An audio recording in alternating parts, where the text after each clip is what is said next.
just to do a quick switcheroo. So very good to have you here. We're going to just start off, if you don't mind, just asking you to give a quick introduction to yourself and to Quant, and the sort of story of Quant's relationship with the digital pound. Fantastic, thank you. So I'll start off, my story started off in tech years ago and then got into payments in about 2007. So I joined Voca before it was VocaLink, and then kind of worked on kind of design and build of national payment systems, real-time payment systems. Was there throughout the MasterCard acquisition and moved to Quant 4 years ago as Chief Product Officer. At Quant, we've been started out in the world of blockchain, but increasingly we're looking at payments and the next generation of payments. So Quant is a 70-person fintech based in London, in Paddington, with a very nice view overlooking the canal. And we've been doing a series of projects the last few years. First of those was in Latin America, and that was an interbank system that's between a whole bunch of different countries. It was all dollar denominated, and it was quite early on. It was interesting because the blockchain that they were using, LACchain, is a permissioned but public blockchain, and they have banks on there. They were looking at kind of how do we interchange things. Can you build a payment system on this, basically? How can we do netting? How can we do privacy when they can see each other? So there's some interesting questions. But it was mostly around how do we kind of do what a real-time payment system would do, only across lots of countries and on a blockchain. Moving forward, we were fortunate enough to be picked as one of the vendors for Project Rosalind, the retail CBDC experiment done by the BIS with the Bank of England. That turned out to be a fascinating project. It was an amazing project, actually, because the team from BIS and the bank were fantastic. And it was a very, very collaborative, one of the best IT projects I've seen in my career, actually. But some interesting things came out of that as well. So the model that they were looking at was quite private. So the ledger was behind the API. And one of the things that we were looking at is what should the shape of that API be for intermediaries? And did it make any difference what kind of ledger you had at the back? So we built multiple ledgers at the back. We built all the smart contracts and that sort of thing. And the conclusions were really that it didn't really matter what the ledger was. The API could be quite neutral to that. But also, as Michael mentioned, there's a why in here. So why would this be any different? So we were looking at that, and one of the things that we added there was a thing called a three-party lock. So this is around how money is escrowed. Normally with escrow, you pay the money to someone else, they hold it for you. Would it be better if you could just hold it in your own account so it's held?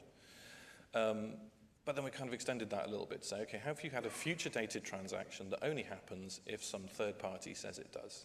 And payment on delivery was kind of the obvious one for here. So if you're buying from someone, they're not really a merchant, you don't really know them, you don't really trust them, but actually they don't trust you either. So you lock the money in your account, and then basically when they sign for it, the shipper is the one that says, okay, this money can move now. So that takes a lot of the APP fraud that we've been talking about is addressed by that, because as a seller, you know that you are going to get paid because the money is locked, but as a buyer, you know that you're only going to send it if the goods are genuine. So that was nice. That was a really nice example of where we could make a difference with that. The interesting thing about that was that it's an example of programmability that doesn't necessarily need to go with a CBDC. It's just an example of programmability. Yeah, so I'm going to come on to that now then. So, I mean, obviously the topic of our discussion is around programmability. So can you just sort of define a little bit what you mean by that, and that sort of the fact that it doesn't necessarily need to be on a ledger? Yes. So that's a big thing. So programmable payments, you try and find a definition for that. Some people will say a smart contract. Most fintechs will say it's whatever their product does. Economists might say something else. So we try and think of it in kind of as a ladder, really. So the programmability that we've got today is kind of the baseline. And actually we do, right? So a direct debit or a standing order is a very simple program. You can't change it, but you can say, here's a bit of logic. I'm going to make a payment every month this much to this address. Right? That's the baseline.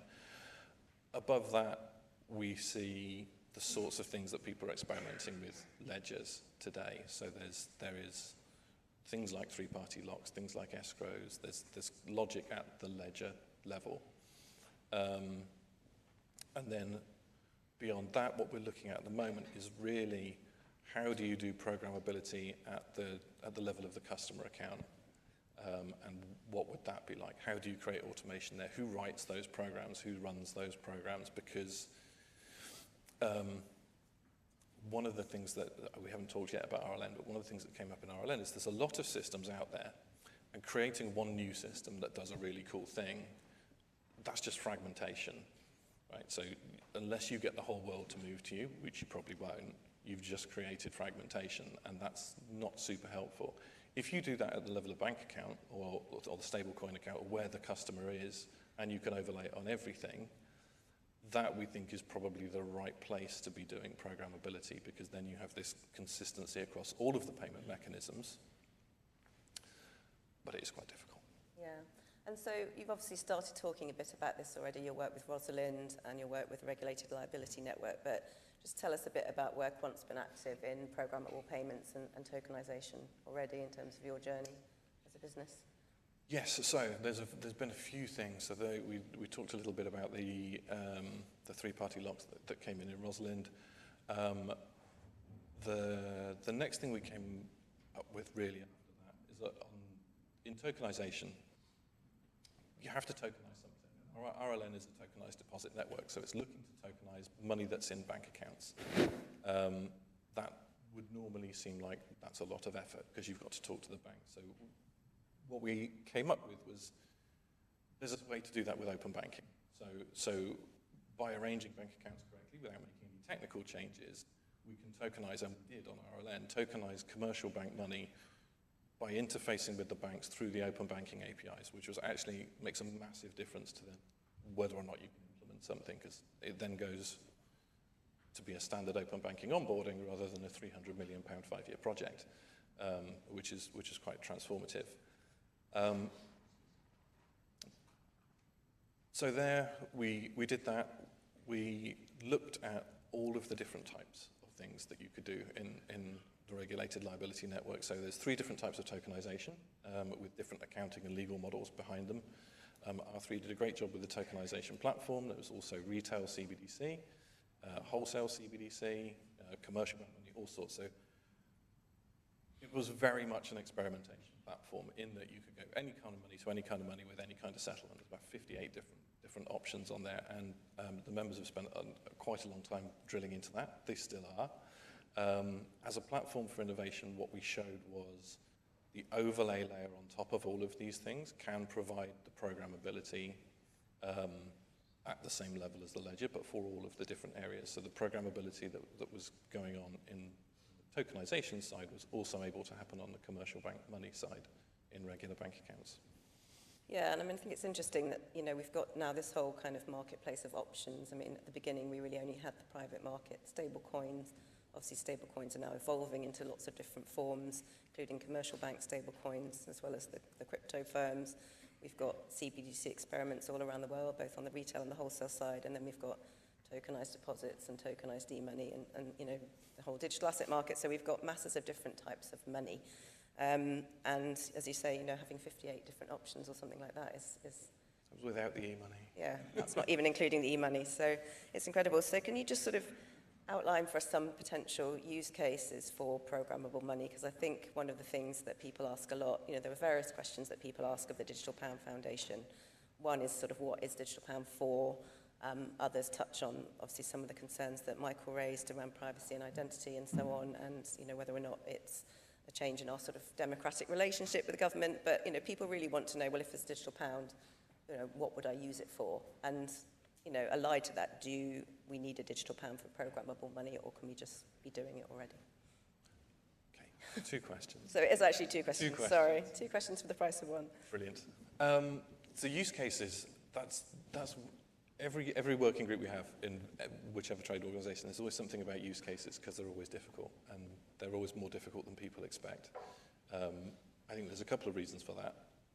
One is the distribution to consumers is through banks, and they already make quite a lot of money off issuing cards. So there's been, in my career, I've seen many, many product managers go, I've got a brilliant idea to save consumers money, and all it will do is mean the banks just make less money on it, and I'm sure they'll sell it for us. No, they probably won't. So where there's a card solution there, cannibalizing that is rarely a goer in terms of use cases. The other thing is consumer. We have got some card issuers in the audience as well. So. Exactly, and it works. All right? part of the payments ecosystem. Yes, yeah. It is, and it works really well for people at the moment, because the other side of this is consumer acceptance. People are very comfortable with cards. Building traction for new things is really difficult, particularly if they don't have ubiquity. So this is one of the things. So faster payments was great, ubiquitous, everybody had it. It still took 5-10 years to scale. We probably wouldn't be using contactless if it wasn't for TfL and COVID. It's quite hard to change consumer behaviors.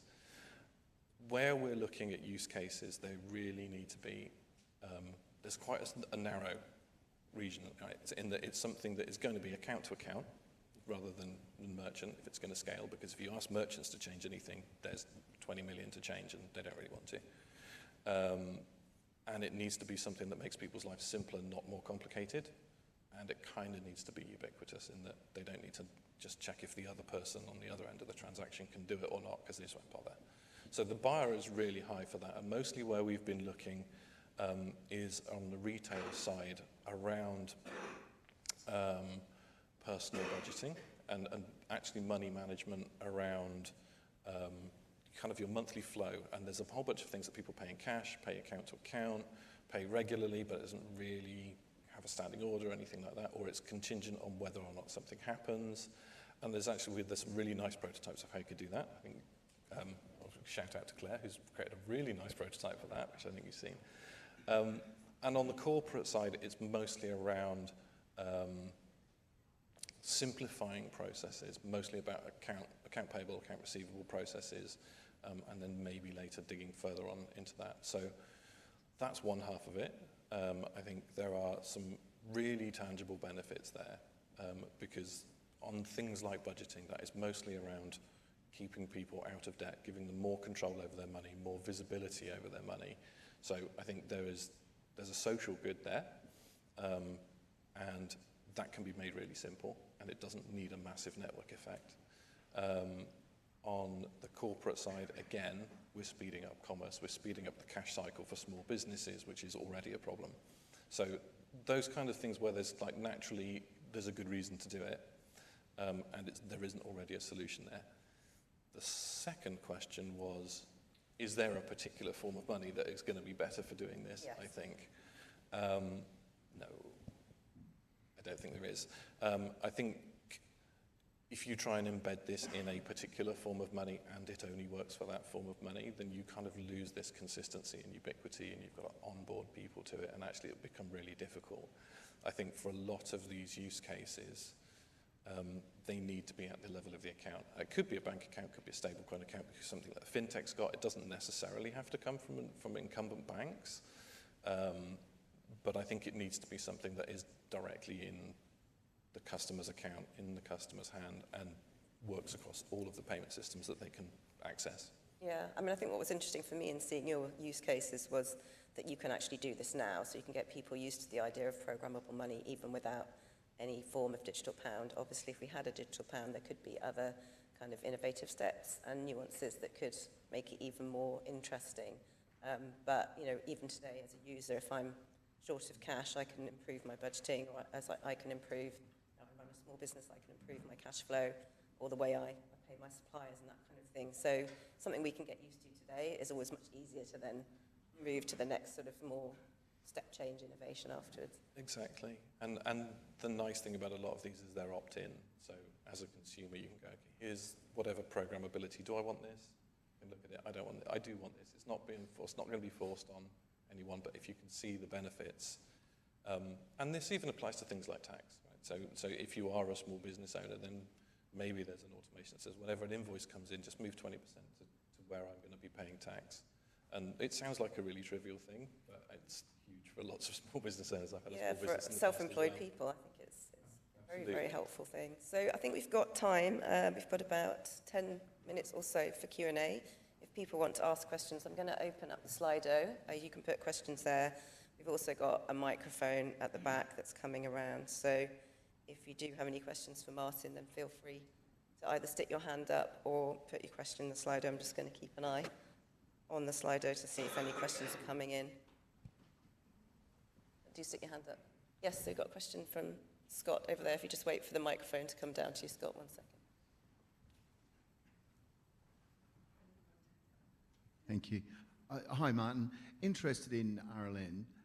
Forgive me, I haven't done my homework. But who are the RLN shareholders, and what do you think will be the first use case which they will adopt?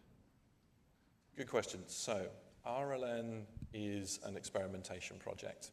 So it doesn't have shareholders. It's a group of banks doing an experiment with UK Finance. So it's a UK Finance project with, I think, about 12 retail banks. Both card networks are involved in that. So it's, at this point, it's very much an experimentation platform.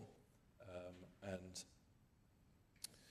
what we did was we worked with all of those banks to create, there's a variety of different use cases. They're mentioned in the report. So one of the ones they looked at was automating the house buying process by using a multiple lock, effectively. So rather than everybody paying the money into a conveyancer, they go to another conveyancer, actually holding all the money in all of the accounts with a single lock on top of it. So a multi-lock type payment instrument.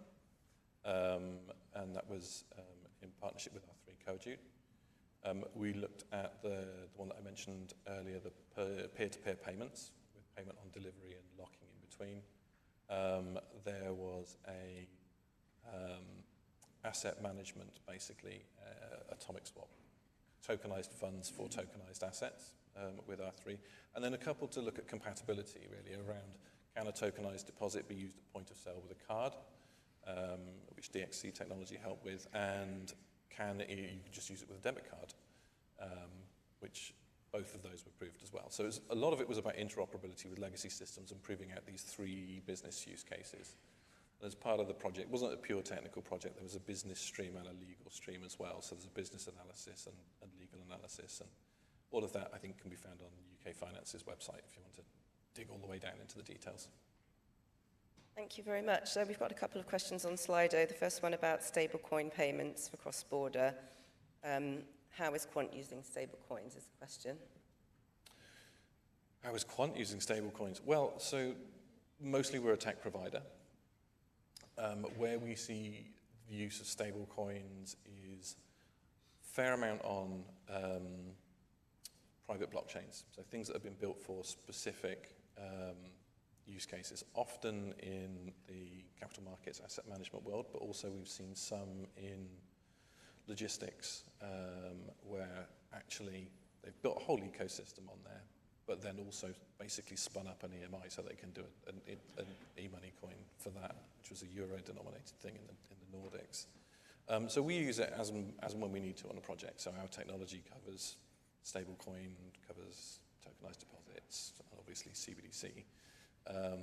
So within our products, it's mostly tech at the moment. We've got more things coming out. We were talking about programmability. We won't talk too much about that yet. Yeah. Great. And I mean, perhaps related to that, you mentioned these various different forms of money. If the future is going to be quite complex with all these different solutions, what's the implication of that in terms of how market participants deal with that complexity? That's a good question. So I think there's 2 elements to this. One is whenever an emerging technology comes out, there is a proliferation of different solutions, then a kind of Darwinian process, and then they kind of consolidate down into a small number of solutions. So I think we're still in the divergent phase at the moment. Less so on the crypto side, more probably on the stablecoin CBDC side of things. So I think we will have this very complex system for a while. If anybody remembers the number of different types of mini computers and operating systems there were in the 80s, and now we just have Windows and Mac and Linux. So we're down to 3. Same with cloud providers. There was many, now there's 3 or 4. I think the same thing was likely to happen. So there's a lot of these things won't gain traction, some will. Where there's complexity, you have to hide it from consumers, basically, or you won't see it. So even when we're talking about tokenized deposits, some of these scenarios, customers would never see it. You only tokenize for the duration of the transaction because you need to use that particular lock instrument or something like that. So it's entirely hidden. So the answer to the question is, if you make users' lives more complicated with this proliferation, it's just not going to work, and you'll be one of the ones that falls by the wayside.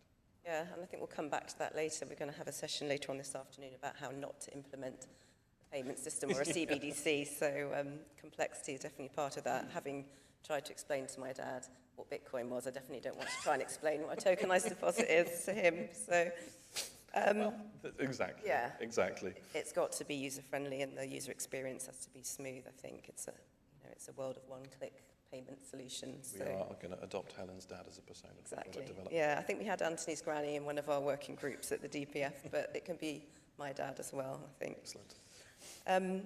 So yeah, another question from the Slido. What was the greatest insight you got from the RLN project? That's a good question. There was a few insights there. One of the key things, there were several research aims for this. One of them was around, can we preserve the singleness of money? And just explain what you mean by that, in case people don't know what singleness of money is. I will do. So this is a pound a pound a pound? If I've got £10 as a note, is it the same as £10 in my bank account? Is it the same as £10 on my card? What about if it's a stable coin? What about if it's a CBDC? If one of these is kind of better or worse than the others, it's kind of worth a little bit more or a little bit less. You start to get a bit of arbitrage between types of money. That's a bad thing. We don't want that. So it was one of the goals of RLN was to show that we could preserve that singleness, that equivalency, and what one of the participants calls a functional consistency between types of money, basically to say anything you can do on one type of money, you should be able to do on all types of money. And that was quite a big challenge because prior to this, a lot of what we've been doing was around, we'll do a really cool smart contract that can do a load of stuff that you can't do on anything else. This was turning that on its head and going, okay, do that, and also prove that you can do that without doing that. Right? Prove that you can do that for just a bank account. And the insight that came out of that is, yeah, we can do that, because we did. So in the API, for the RLN API, when you create a transaction, you tell it what type of money you want, but there is no limitation as to what works and what doesn't, depending on what type of money that you wanted. So that kind of led us along this insight of, okay, if all of these need to be the same, then actually the point of programmability is probably going to be where the customer is, not where the ledger is. Yeah, and I mean, coming on to that, someone's asked, why do we need programmable money? Because we can already make conditional payments. So what's the difference? I think that might be a nuance that people don't always appreciate. Yes. So, and the answer is a little bit technical as well, because the answer is about where does that programmability happen? And the examples that are given here, you can do that programmability externally. So it can be in a third-party app that's specific to that use case that is just using payment APIs, and you can do as much programmability as you want in that app. That's great for that use case. When I'm talking about programmable money, we're basically talking about that kind of ability to create automation, create conditional payment, all that kind of thing, only in the hands of the consumer, in the consumer's bank account. Now, who does the development and who offers them these automations, I think is still open. Could be the account holder, could be third party, could be whoever did the washing part installation, because these can still be open through an API. So actually what you can do is, A, give it to the consumer, but for these external apps, where you've got automation, where you've got programmability in the customer account, and that's available via API, and the customer consents to that, it will actually make these kinds of things easier to do as well. So there's pre-built automation in there that you can tap into, so that, same thing, as the third party, who's a washing machine installer or Uber or something like that, it can work with any of the forms of payment and link into potentially customer consent and that kind of thing. So it's really wrapping it more into a customer focus than an application focus. But it is a pretty nuanced point, so it's a good question. Yeah, we've got a lot of questions rolling in. I don't know how much time we've got, but we might have just time for one more around stablecoins. There's a lot of interest in that topic, and I think we are going to come back to it later on in the programme. But the Treasury's given a good roadmap for stablecoins. What do you see as the next sort of step in terms of UK stablecoin policy? What's going to happen? I mean, policy I know is not your area, but Not my area. you know, maybe just some thoughts on how the stablecoin market is evolving more broadly. The stablecoin market seems to be kind of maturing, exploding. I mean, the PayPal deal this week was massive news. I'm sure that's going to prompt a wave of stablecoin startups. In terms of the UK, I know we've had some discussions in DPF where there's a vast difference in the business case for doing a stablecoin and doing a systemic stablecoin due to the backing of it then not being interest-bearing. In terms of where it's going in policy, I don't know. Maturing will be, I think, the answer. Got time for one more question from the audience, if anybody wants to stick a hand up and they haven't already had their question. Richard at the back there. Mike's just coming to you. Morning, Helen. Thank you, Martin. I put my question online as well, but considering your experience with blockchains and other technologies, privacy continues to be an inhibitor to the adoption of DLT blockchain in various formats. Have you learned enough to describe privacy needs? I'm going to agree with you on the privacy thing. So yes, we have. So when we did the project in Latin America, that was quite heavily privacy based because that was a public network, permissioned but public, and that was using zero knowledge proofs to effectively obfuscate transactions on there. Even then, I mean, looking at what they were doing, it seemed like you could some kind of traffic analysis, and if you throw enough money at it, you could kind of de-anonymize these things. So it wasn't something I was kind of super comfortable with recommending as what you'd go live with. In terms of privacy technologies, I think this is another area where we're in a proliferation mode at the moment. There isn't really a winning solution, and if I was building now, I would probably just build a closed system and not let people into it. Still use the privacy technologies, but I don't think any of them have been in the field for long enough yet that I would want consumers and fraudsters to have access to them. I think there was another question just in front of you, Richard.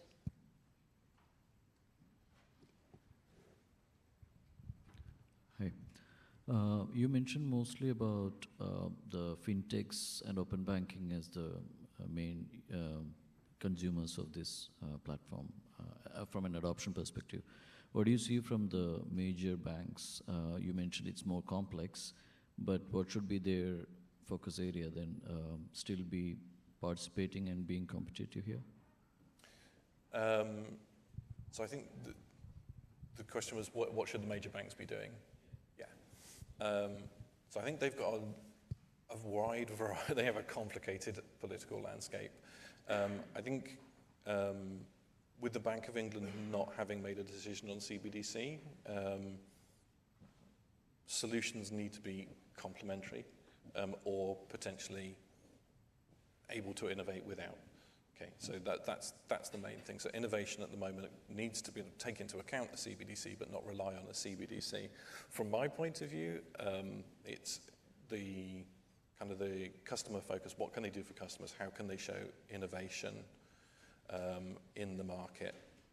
And that is quite a big area. A lot of what was going into RLN was I think, from that agenda in terms of looking for enhanced innovation over what's happened in the last few years. I know they've come in for a bit of a kicking over the last few years in terms of when we did faster payments, we were at the forefront of everything and we've kind of got left behind. So I think innovation, that affects customers, that gains traction, that actually changes things. I think across all of these areas, to kind of harking back to what Michael was saying, that these things go in a step change. It feels like we're ready for one in terms of we've had the same thing for quite a long time now. We're used to real-time payments. The level of automation, programmability for retail customers, for businesses, our lives are getting so much more complicated than they have been. Yeah, in 2007, it wasn't as complicated as it is now. In the 90s, even less so. So we need the payment systems to keep up and effectively to re-simplify all of this by automating as much as we can. Well, Martin, I think we've run out of time. Thank you so much for being here. Thanks also for your kind of deep involvement in lots of different working groups and things that DPF is doing. It really helps to have such involved and knowledgeable people as part of our project. So thanks very much. Thank you. Today.